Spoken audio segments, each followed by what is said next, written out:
رسول الله طال بي الحنين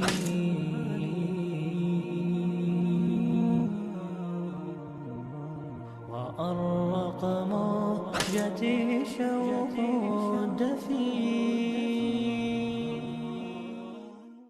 چھٹا سوال شاہ صاحب یہ آیا ہے کہ ہمارے علاقے میں کچھ چنوں پر اور گٹھلیوں پر گن گن کے 70,000 مرتبہ یا 1,00,000 مرتبہ درود شریف یا کلمہ شریف یہ پڑھ کر میت کو بخشا جاتا ہے، تو کیا اس کا کچھ شریعت کے اندر وجود ہے؟ برائے کرم مدلل اور مبرہن اس کا جواب عرض فرما دیں.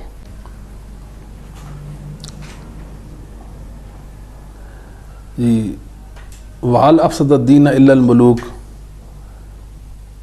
وَأَخْبَارُ سُوءٍ وَرُهْبَانُهَا.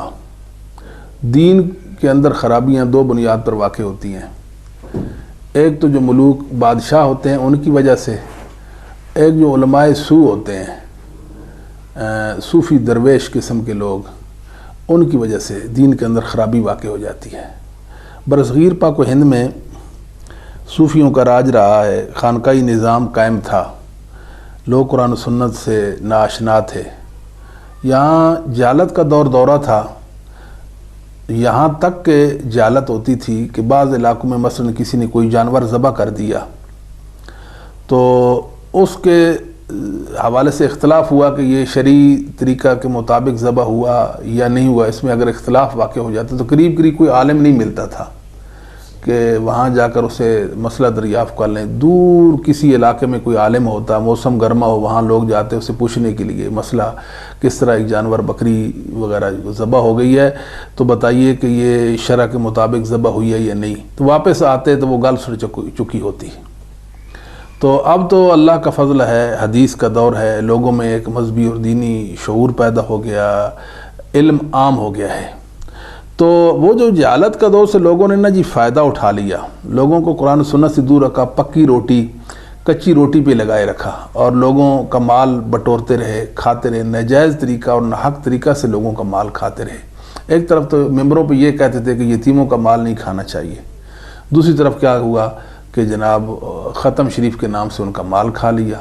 کہ یعنی بھیڑ اپنے آپ کو ثابت کر کے بھیڑیے کا انداز انہوں نے اختیار کیا، لوگوں کا مال ناحق طریقے سے کھایا، بے وگان کا مال کھایا، لوگوں کا ناحق طریقے سے کیا جی ایصال ثواب کے نت نئے طریقے نکالیے، بخشش کے طریقے نکالیے، یہاں تک کہ لوگوں کو گھبراتے پریشان کرتے. دیکھیں جی مجھے آپ کے بزرگ خواب میں ملے، آپ کے بھائی ملے، آپ کا فلاں قریبی عزیز مجھے خواب میں ملا، وہ تو کہتا ہے کہ جی وہ بدحال ہوں جی، بس کپڑے نہیں ہیں میرے پاس، آپ مجھے کپڑے دیں، میں کپڑے اس تک پہنچا دیتا ہوں. یہاں تک باتیں ہوتی رہی ہیں.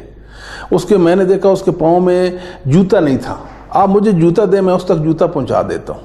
یہاں تک کہ سلسلہ ہوتا رہا. یہ قریب سے ہم جانتے ہیں، مثال کسی مولانا کے پاس جاتے، مصلی پہ وہ بیٹھے ہوتے، حضرت ہمیں 2-3 قرآن چاہیے، وہ کہتے ہیں ٹھیک ہے میں نے آپ کو ملک کر دیے جی، یہ آپ لے لیں. 250 کا ایک قرآن ہے، اب تو ریٹ بڑھ گیا ہوگا شاید، 500 کا ایک قرآن ہے، 1000 روپے کا ایک قرآن ہے. اس طرح یہ لوگ قرآن بیچتے رہے، جال سازیاں کرتے رہے، لوگوں کی ایمان ان کے مال پہ ڈاکہ ڈالتے رہے، لوگوں کو دین سے جاہر رکھا، بخشیش کے طریقے لوگوں کو متعارف کرائے، شریعت کے جو دلائل تھے، اہل سنت کو جو مذہب تھا، ایصال ثواب کے جو شرعی طریقے سے ان سے لوگوں کو دور رکھا، من گڑت اور خود ساختہ طریقوں کو ایجاد کیا اور ناحق طریقے سے لوگوں کا مال کھایا. وَلَا تَشْتَرُوا بِآيَاتِي ثَمَنًا قَلِيلًا کی صحیح تفسیر اور صحیح مصداق بن گئی یہ لوگ. اللہ کی آیات کو بیچ کر انہوں نے کھایا، ان کا مطالب، ان کے مفاہیم کو بگاڑ کر لوگوں کا مال کھایا. وَمِمَّا رَزَقْنَاهُمْ يُنْفِقُونَ کی یعنی تحریف کر دی مانوی طور پر کہ اس میں یہ ختم ہی ہے، اس میں آپ کا جناب یہ میلاد پہ خرچ کرنا بھی ہے، اس میں آپ کی 11ویں شریف بھی آ جاتی ہے. سبحان اللہ، یہ قرآن کریم کی تفسیریں اور تعبیریں یہ لوگ پیش کرتے رہے ہیں. تو یہ بدعت کے شیدائی اور بدعت کے دل دادا ہیں. انہوں نے دین میں ہمیشہ بگاڑ واقع کیا ہے. یہ ہمیشہ قرآن و سنت کی پاکیزہ اور نورانی تعلیمات سے منحرف رہے ہیں. اہل سنت کے مسلک کے ہمیشہ یہ مخالف رہے ہیں. دیکھیں ہمارے پاس ایک بڑا واضح اور آسان دین تھا. کاش ہم اس دین کو اپنا لیتے اور شریعت کی وہ جو آسان سہل بل اصل جو تعلیمات تھیں ان کو اپناتے تو ہمارے لیے ان میں عافیت کا راستہ ہوتا. تو اب انہوں نے ختم شریف نکالا. ختم کیا جی؟ جو ہی انسان مرتا ہے بس اس کی چرپائی کے ارد گرد بیٹھ جاتے ہیں جی. پہلے تو جناب سورہ یاسین سے سلسلہ شروع کرتے ہیں. قریب المرگ کے بعد سورہ یاسین پڑھو جی. پتہ نہیں ایک ضعیف روایت کی بنیاد پر وہ سلسلہ شروع کر دیا. یہ ایک الگ بات ہے. کوئی بندہ مثال قریب المرگ ہو، قریب الموت ہو، وہ کہتا ہے کہ میرے سامنے قرآن کریم پڑھے، وہ ایک الگ چیز ہے. ہم پڑھنا شروع کر دیں. کیوں؟ وہ کہتا ہے کہ میں ایسے ذرا مانوس ہو جاؤں گا، میرے دل کو اطمینان ملے گا، میں اللہ کی کلام سنوں گا آخری وقت میں. وہ ایک الگ بات. ایک ہے کہ اس کو بطور خاص بھائی سورۃ یاسین پڑھنے سے یہ اور وہ ہو جاتا ہے. یہ بات تو صحیح نہیں. اس پر کوئی صحیح شرعی دلیل نہیں یا صحیح حدیث اس پر کوئی دلیل نہیں ہے. پھر اس کے بعد کیا ہوتا ہے؟ تیسرا ہوتا ہے، پھر چوتھا ہوتا ہے، پھر 7واں، پھر 10واں، پھر 40واں، پھر برسی. لوٹ مار کے طریقے ہیں یہ سارے کے سارے. انہوں نے قوم کی کمر توڑ کے رکھ دی ہے. کوئی لمحہ ایسا نہیں جس میں قوم کا مال ہڑپ نہ کرتے ہوں، قوم کا مال نہ کھاتے ہوں، لوگوں کو دین کے نام پر نہ لوٹتے ہوں. ہم سوچتے ہیں کہ اتنی بے باکی لوگوں میں کیسے آ گئی ہے. یہ قرآن و سنت کی نصوص آج پیش کر رہے ہیں کہ قرآن کی اس آیت سے ہمارا یہ عمل ثابت ہوتا ہے. حدیث پیش کرتے ہیں کہ اس حدیث سے ہمارا یہ عمل. ہم کہتے ہیں کہ قرآن حدیث پہلے انہوں نے نہیں پڑھا. صحابہ یہ قرآن حدیث نہیں پڑھتے تھے. تابعین، تبع تابعین، ائمہ دین، ائمہ ہدا یہ قرآن سنت کی تعلیمات سے واقف نہیں تھے یقیناً تھے، لیکن اس کے باوجود وہ ان اعمال سے ناواقف تھے جو آج کے بدعتی جن کو دین سمجھتے ہیں. ہم لوگوں کو دعوت فکر دیتے ہیں کہ دین سمجھا جا چکا ہے، شرعی احکام مرتب ہو چکے ہیں، اب ضرور صرف عمل کرنے کی ہے. ائمہ نے ہمارے سامنے عقیدہ اسلامی پیش کر دیا. قرآن و سنت کی نصوص سے جو اسلامی عقیدہ تھا اس پر مشتمل کتابیں مرتب کر دی ہیں. جو احکام تھے وہ بھی ہم پر واضح کر دیے ہیں. اب ہمیں ضرورت اس امر کی ہے کہ ہم محدثین کے مسلک، ائمہ دین اور اہل سنت کے مسلک پر چل کر ان سے دین سیکھیں. اس حوالے سے یہ جو لاکھ نکالتے ہیں نا، وہ سنگریزے کہیں پڑے ہوتے ہیں، کہیں جناب وہ دانے پڑے ہوتے ہیں، کہیں چنے پڑے ہوتے ہیں، کہیں گٹھلیاں پڑی ہوتی ہیں، پھوڑی ایک انہوں نے ایک قائم کر رکھی ہوتی ہے، لوگ بیٹھے ہوتے ہیں اور ایک چادر پر وہ بھی پڑھ رہے ہیں ایسے ساتھ ساتھ گپے بھی چلتی ہیں، پڑھتے بھی ہیں. کوئی آئے گا 20-50 پتہ نہیں کیا پڑھتے ہیں، لا الہ الا اللہ پڑھتے ہیں، سبحان اللہ پڑھتے ہیں، دروشی پڑھتے ہیں، اللہ عالم کیا پڑھتے ہیں. جو پڑھتے ہیں یہ بدعت کے زمرہ میں آتا ہے. اس کی کوئی شرعی حیثیت نہیں ہے. آپ 1 لاکھ نہیں 10 لاکھ بھی پڑھ لیں یہ بدعت ہی ہوگا. مرنے والوں کو کوئی فائدہ نہیں اور آپ کو نقصان ہی نقصان ہے. کیوں؟ اس لیے کہ یہ دین نہیں ہے. کلمہ پڑھنا تو مشروع ہے، لا شک فی ولا ریب فی. درود شریف پڑھنا عبادت ہے، اس میں کوئی شک نہیں. یہ تو اللہ کی سنت ہے اور محمد پاک صلی اللہ علیہ وسلم کا دین ہے. اس میں رب کی رضا ہے. ایک بار درود پڑھنے پر 10 نیکیاں ملتی ہیں، 10 گناہوں کی معافی ہوتی ہے، 10 درجات کی بلندی ہوتی ہے. اللہ رب العالمین 10 رحمتیں فرماتے ہیں. لا شک ولا ریبہ، یہ تو ہمارے ایمان و دین کا حصہ ہے، لیکن اس کا کوئی محل موقع بھی تو ہوتا ہے نا. ہم ایسے ہی پڑھنا شروع کر دیں. عبداللہ بن عمر رضی اللہ تعالیٰ جلیل القدر صحابی ہیں. ان کے متعلق ہے کہ سنن ترمذی اور مستدرک حاکم کے اندر ایک روایت ہے کہ ان کے پہلو میں ایک شخص تھا جس نے چھینک لگائی. تو اس نے کہا الحمدللہ والسلام علی رسول اللہ، تمام تعریفیں اللہ کے لیے ہیں، رسول اللہ صلی اللہ علیہ وآلہ وسلم پر سلام ہو. تو آپ نے اس شخص کو روکا ٹوکا، بھئی ایسا مت کہو. بتایا میں بھی اللہ کی تعریف کرتا ہوں، میں بھی نبی کریم صلی اللہ علیہ وسلم کو سلام کہتا ہوں، لیکن یہاں نبی پاک صلی اللہ علیہ وسلم کی تعلیم نہیں ہے. ہم تو کہتے ہیں کہ نبی پاک صلی اللہ علیہ وسلم کی تعلیمات کو مد نظر رکھیں، آپ کے فرمودات ارشادات کو مد نظر رکھیں، اللہ کی وحی کو اور اللہ کے علم کو بنیاد بنائیں دین کے احکام میں، لیکن ایسا دین اپنائیں جس طرح صحابہ نے اپنایا، ایسے دین کو اختیار کر جس طرح ائمہ دین، ائمہ اہل سنت نے اپنایا.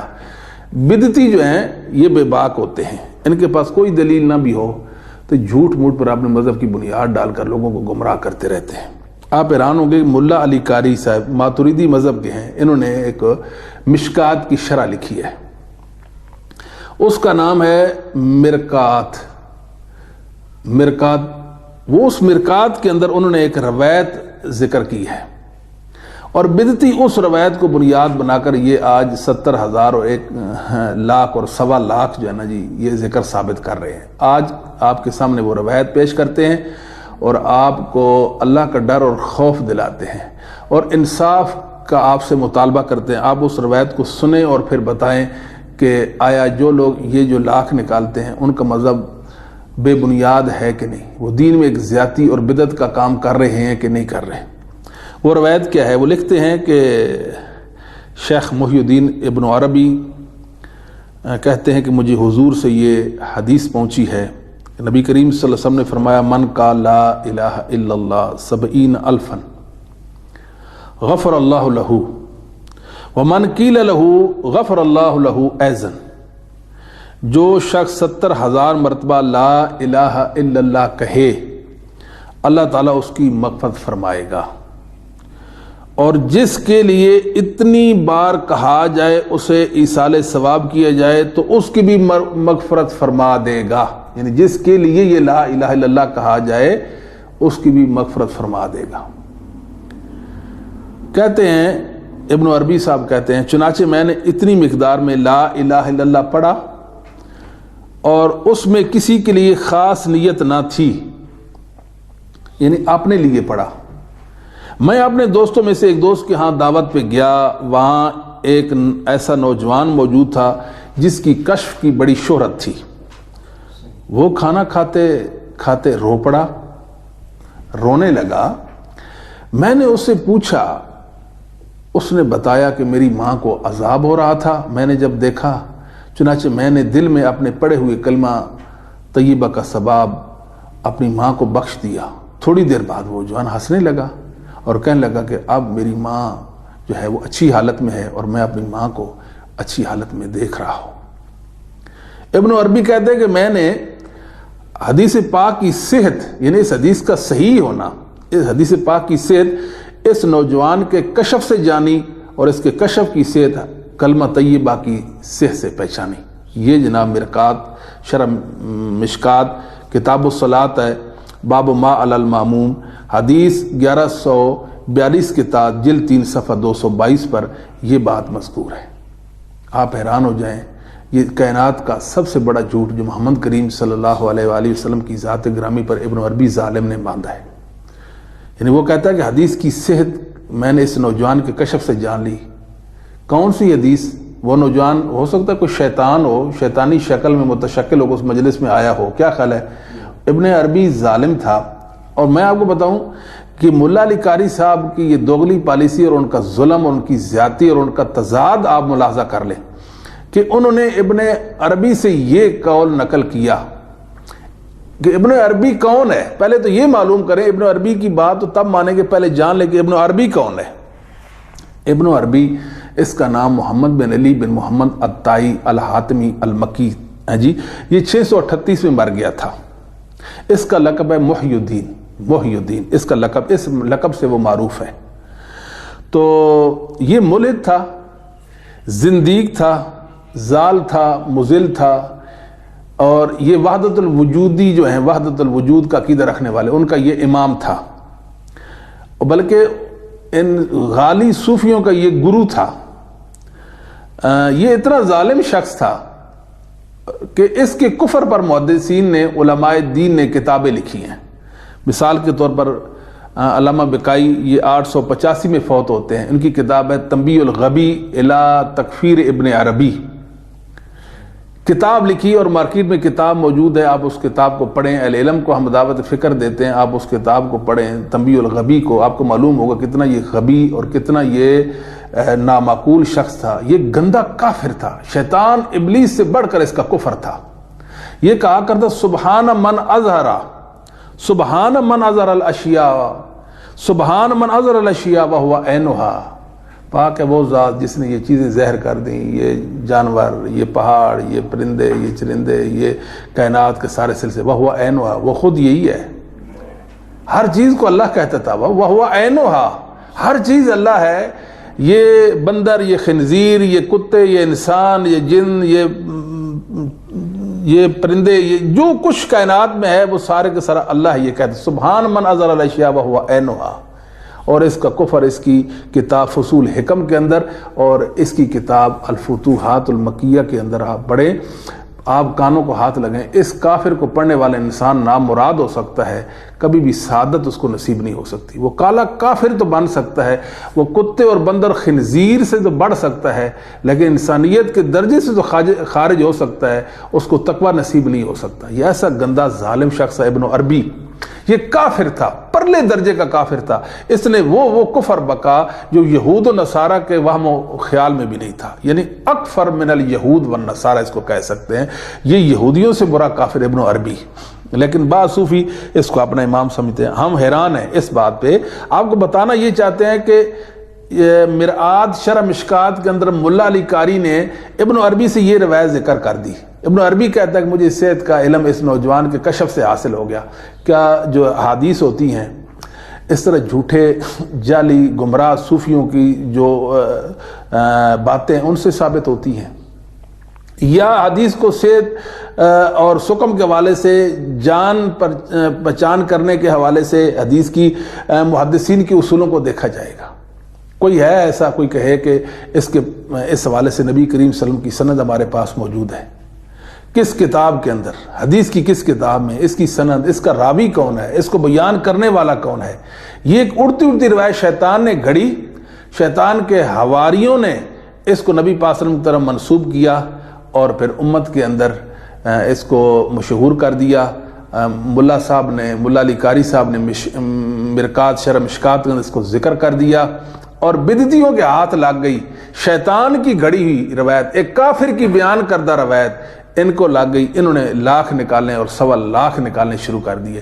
ہم کہتے ہیں اللہ سے ڈر جاؤ ظالموں، ایک تو تم دین کے اندر بدعتی بن گئے ہو، نبی پاک کے گستاخ ہو، یہ تم دلیل کے طور پر نبی کی حدیث باور لوگوں کو کراتے ہو۔ کیا یہ ظلم نہیں؟ کیا یہود و نصارہ ایسا کرتے تھے؟ کبھی یہود و نصارہ نے ایسا نہیں کیا۔ اللہ اکبر، اتنا بڑا جھوٹ کہ ایک روایت گھڑ کے کہتے ہیں کہ اس کی صحت کا علم ہمیں اس انسان کے کشف سے ہو گیا، اور کہنے والا کون ہے؟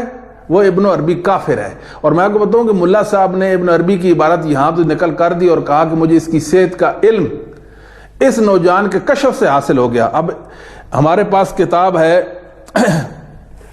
ملا علی قاری صاحب کی، یہ دوسری کتاب ہے، وہ تو ابن عربی کا قول شرح مشکات کے اندر نقل کر دیا، اور یہ ملا علی قاری صاحب کی کتاب ہے الرد علی القائلین بوحدۃ الوجود، الرد علی القائلین بوحدۃ الوجود، یہ ملا علی قاری صاحب کی کتاب ہے۔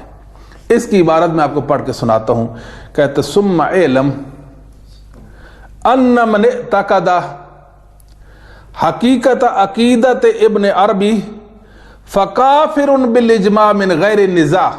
لو جی صفحہ 154 ہے اس کتاب کا، اس کا ترجمہ آپ اپنے علماء سے پوچھیں کہ آپ کو علماء اس کا ترجمہ کیا کرتے ہیں۔ جی ہم آپ کو بتاتے ہیں کہ ملا علی قاری کہتے ہیں آپ یقین کر لیں کہ جو بھی شخص ابن عربی کا عقیدہ، حقیقت میں ابن عربی کا عقیدہ رکھتا ہے، اس کو اپناتا ہے، ابن عربی جو صوفی ہے اس کے عقیدے پر ہے، وہ بالاجماع کافر ہے، اور اس کے کافر ہونے میں کوئی اختلاف نہیں ہے۔